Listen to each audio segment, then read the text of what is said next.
Ang mga lahi ng mga anak ni Noe. Ika-10 kabanata. Ito ang salaysay tungkol sa mga pamilya ng mga anak ni Noe na sina Shem, Ham, at Japhet. Nagkaroon sila ng mga anak pagkatapos ng baha.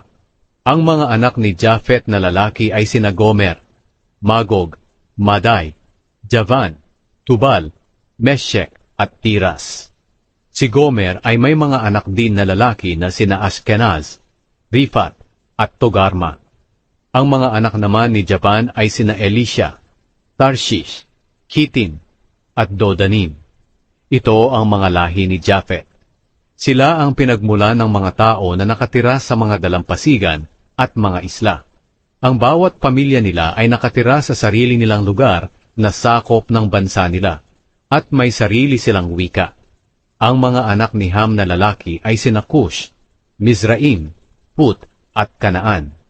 Si Cush ay may mga anak din na lalaki na sina Sheba, Havila, Sabta, Raama, at Sabteka. Ang mga anak ni Raama ay sina Sheba at Dedan. May isa pang anak si Cush na ang pangalan ay Nimrod. Si Nimrod ay naging magiting na sundalo sa mundo. Alam ng Panginoon na mahusay siyang mangangaso. Dito nanggaling ang kasabihang, katulad ka ni Nimrod na alam ng Panginoon na mahusay na mangangaso.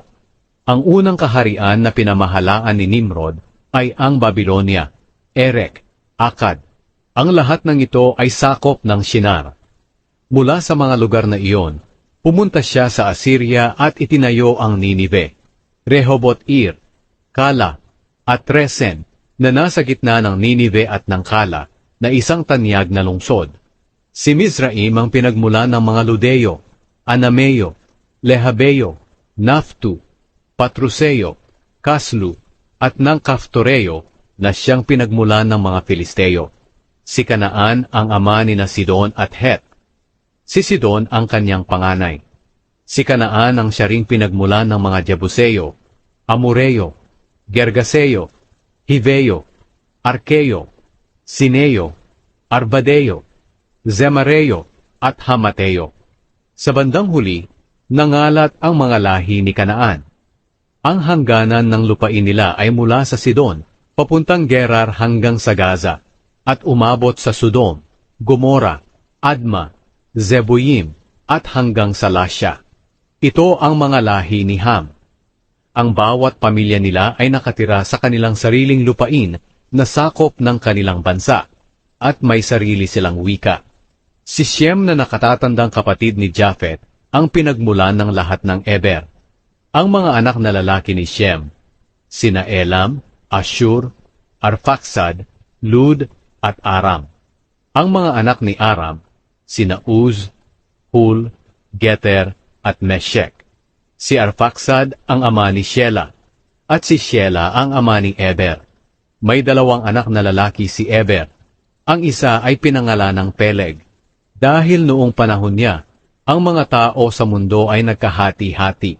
Ang pangalan naman ng kanyang kapatid ay Joktan.